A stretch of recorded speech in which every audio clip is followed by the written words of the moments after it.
Morning students, today I am going to continue my lecture for plus 1 political science, that is judiciary. My next topic is judicial activism. क्या होता है अभी हमने पीछे पढ़ के आए हैं कि have you heard of the term judicial activism or public interest litigation.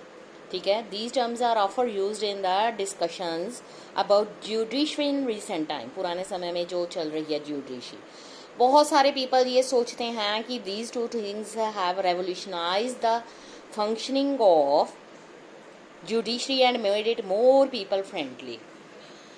जो chief instrument है through which judicial activism जो है flourished in India is public interest litigation (PIL) और social action litigation (SAL). ये PIL और SAL होते क्या हैं? How and when did it emerge? ये कैसे emerge हुए? In normal course of law, an individual can approach the courts only if he has been personally aggrieved. That is to say, a person जो है whose rights have been violated or who is involved in a dispute could move the court of law.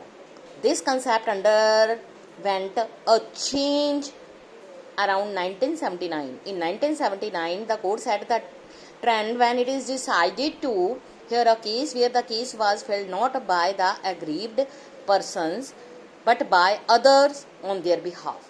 दो person, एक जिसने crime नहीं किया जो appeal कर रहा है, दूसरा उसका और जिस पर वो ब्लेम लगा रहा है. ये जो केसेस थे इन्वॉल्व्ड है consideration of an issue of public interest and such other cases came to be known as public interest litigation. Around the same time, the Supreme Court also took up the case about rights of the prisoner.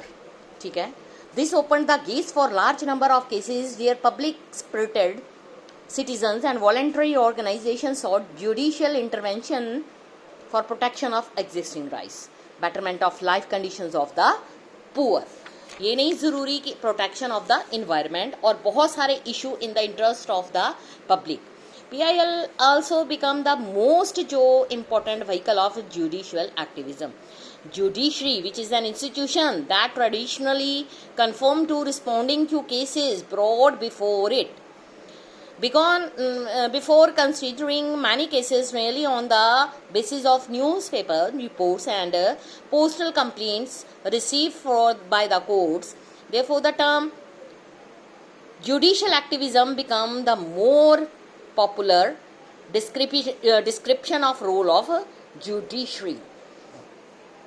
इसमें कुछ मैं आपको बताऊंगी. PILs 1979 में newspaper ने publish किया कुछ reports about the under trials. बहुत सारे प्रिजनर्स थे इन बिहार जिन्होंने लॉन्ग ईयर्स जेल में स्पेंड किए थे. उसके बाद longer than what they would have spent if they had been punished for the offences for which they were arrested. उनको उससे ज़्यादा मिल गया था जो उन्होंने ऑफेंस किया था और अरेस्ट किया गया था और जितना उन्होंने अपना टाइम स्पेंड कर लिया. जो रिपोर्ट थी prompted an activate to file a petition. Supreme court ने क्या किया, हर्ड केस किया. ये क्या बना, ये famous as one of the early public interest litigation PILS. ठीक है, this was the Hussainara Khatoon वेस्ट बिहार केस. 1980 में एक prison inmate of the Tihar jail, ठीक है, उसमें क्या हुआ, manage to send a scribbled piece of paper to Justice Krishna Iyer of Supreme Court narrating physical torture of the prisoners. ठीक है, the judge got it converted into a petition. Though later on the court abandoned the practice of considering letters. This case known as Sunil Batra's Delhi administration, ठीक है, 1980 में हुआ था. Also become one of the pioneers of public interest litigation. ठीक है, उसमें बताया गया PIL के थ्रू क्या होता है. द कोर्ट जो होती है expanded the idea of rights. ठीक है, clean air, unpolluted water, decent living, ये कुछ राइट्स होते हैं जो पूरी सोसाइटी के लिए होते हैं। इसलिए ये फेल्ट किया गया है कि कोर्ट्स जो है individual as part of society must have right to seek justice, इसलिए जस्टिस उनको मिलना चाहिए। Wherever such rights were violated, जहाँ कहीं भी ये वायलेट होते हैं तो वहाँ पर उनको पूरा राइट मिलना चाहिए। Secondly, through PIL and judicial activism of the post 1980 period, judiciary ने ये आल्सो शोन किया है कि readiness to take into consideration rights of those section, ठीक है, who can not easily approachable to the courts.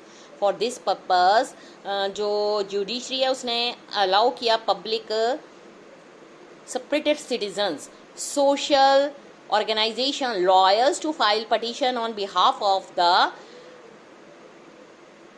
needy and deprived, ठीक है। उसके बाद जो जो जुडिशियल एक्टिविज्म है, ये इसके बहुत सारे manifold impact on the judicial system.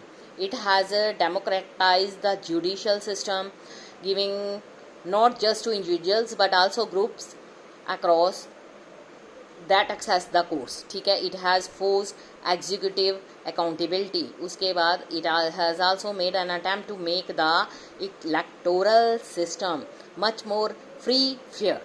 Court ने ये भी आस्क किया है कि जो कैंडिडेट कंटेस्टिंग इलेक्शन है उनको अपनी file affidavit indicating their assets, income along with educational qualifications submit करवानी पड़ेगी, ताकि लोग जो हैं वो ये देख सकें जिसको भी वो रिप्रेजेंटेटिव चूज कर रहे हैं उसकी नॉलेज कितनी है। एक इसका नेगेटिव साइड है, लार्ज नंबर ऑफ PIL जो हैं उसमें ये शो किया जाता है कि idea of proactive judiciary in the first place it has overburden the courts, पहले में काफ़ी ओवरबर्डन हो गई थी। सेकंड जो है judicial activism has blurred the line of distinction between executive and legislature on one hand and the judiciary on the other hand.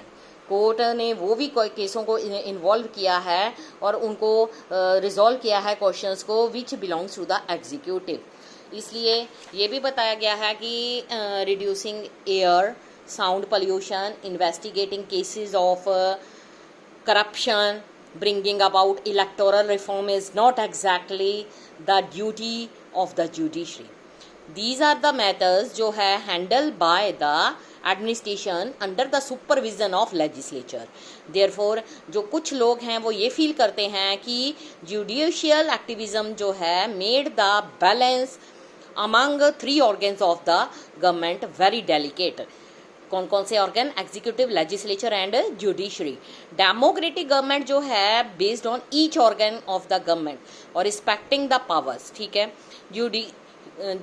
जो क्या होता है जुडिशियल एक्टिविज्म जो है वो क्रिएट करता है ऐसा strains on the democratic principles. उसके बाद आ जाता है judiciary and rights. We have already seen that judiciary is entrusted with the task of protecting rights of the individual. The constitution ने हमें 2 वे से सुप्रीम कोर्ट को ये हक दिया है कि जो राइट्स वायलेट कर रहे हैं ह्यूमन बींग्स को या सिटीजन्स को, उनकी रेमेडीज क्या है। It can restore fundamental rights by issuing writs of habeas corpus mandamus to give advice. Article 32 high court ने कुछ पावर इशू की हैं सच रिट्स में आर्टिकल 226 में। सुप्रीम कोर्ट ने आल्सो डिक्लेयर किया है लॉ के according unconstitutional and therefore non operational article 13 में। इसलिए जो ये 2 प्रोविजंस हैं कॉन्स्टिट्यूशन में दी गई हैं वो सुप्रीम कोर्ट द्वारा इस्टेब्लिश की गई हैं, क्योंकि as the protector of fundamental right of the citizen on one hand and interpreter of constitution on the other hand. Second जो 2 वेज हमने मेंशन किए हैं उसमें जुडिशियल रिव्यू के बारे में बताया गया है। मोस्ट इम्पॉर्टेंट पावर जो सुप्रीम कोर्ट की है वो power of judicial review. Judicial review means जो पावर ऑफ सुप्रीम कोर्ट और हाई कोर्ट, ठीक है, वो क्या होती हैं? Arrives at the conclusion that law is inconsistent, ठीक है, with the provisions of the constitution. Such law is declared as unconstitutional and inapplicable। इसमें ये बताया गया है कि द टर्म जुडिशियल रिव्यू, ठीक है, is nowhere mentioned in the constitution. However, the fact that India has a written constitution, ये तो पता ही है, Supreme Court has strike down a law that goes against fundamental rights, implicitly gives the Supreme Court the power of judiciary review. इसमें ये बताया गया है कि बेटा कि जो हमारी कोर्ट्स होती हैं, ठीक है, जो कोर्ट्स होती हैं उसमें हमें supreme court, district court, high court, ये तीनों कोर्ट्स, जो डिस्ट्रिक्ट कोर्ट होती है वो डिस्ट्रिक्ट्स में अपने अपने केसों को रिव्यू करती है। इसकी जो केस डिस्ट्रिक्ट कोर्ट में सॉल्व नहीं होता उसको हाई कोर्ट में भेजा जाता है। हाई कोर्ट में जो केस सॉल्व नहीं होता बाद में उसको सुप्रीम कोर्ट में भेजा जाता है। जो सुप्रीम कोर्ट का होता है डिसीजन वो लास्ट होता है। Supreme court is the number 1 court in R India, in a democratic country like India. उसके बाद जो सुप्रीम कोर्ट है, इससे हमें ये पता चलता है कि जो कॉन्स्टिट्यूशन है वो रिटन फॉर्म में है। अगर सुप्रीम कोर्ट ये भी देखती है कि कोई भी राइट, जो फंडामेंटल राइट इंडियन सिटीजन्स को दिए गए हैं, अगर वो हमारे राइट्स को एक्सप्लॉइट कर रहे हैं तो उसके अकॉर्डिंग वो जो राइट्स हैं उसमें अमेंडमेंट की जा सकती है। अमेंडमेंट का मतलब होता है सुधार करना, और ये पावर किसके हाथ में होती है? सुप्रीम कोर्ट में। लेकिन वो तभी करती है अगर उस राइट को अमेंडमेंट करने के लिए दोनों पार्लियामेंट के हाउसेस, लोकसभा एंड राज्यसभा में मेजोरिटी में वोटिंग करती जाए। ठीक है स्टूडेंट्स, ये था मैंने आपको बताया कि जुडिशरी एंड राइट्स के अकॉर्डिंग सुप्रीम कोर्ट अपना डिसीजन कैसे लेती है।